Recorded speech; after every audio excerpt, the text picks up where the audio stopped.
Assalamu alaikum everyone. Hope you are well and doing great with my channel. আজকের এই ভিডিওতে আমি আপনাদের সাথে শেয়ার করব একটি অ্যাডভান্স ইংলিশ স্ট্রাকচার। সো ভিডিওটি না টেনে শেষ অবধি দেখুন।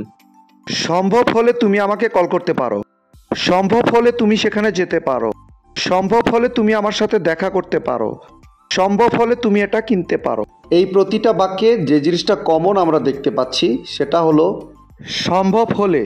সো যখন আমরা কোনো সেন্টেন্সে এই ধরনের বাক্যটি দেখতে পাবো সেক্ষেত্রে আমাদের ব্যবহার করতে হবে ইফ পসিবল। এই টাইপের বাক্যগুলোকে ইংলিশে বলতে হলে সেন্টেন্স স্ট্রাকচারটি হবে if possible plus sentence.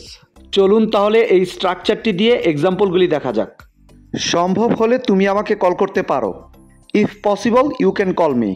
If possible you can call me. সম্ভব হলে তুমি সেখানে যেতে পারো। If possible you can go there. If possible you can go there. সম্ভব হলে তুমি আমার সাথে দেখা করতে পারো। If possible you can meet me. If possible you can meet me. সম্ভব হলে তুমি এটা কিনতে পারো।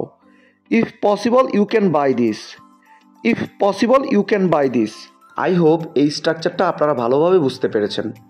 নাও ইটস ইয়োর টার্ন। সম্ভব হলে তুমি আমাদের সাথে খেলতে পারো। সম্ভব হলে তুমি আমাদের সাথে খেলতে পারো।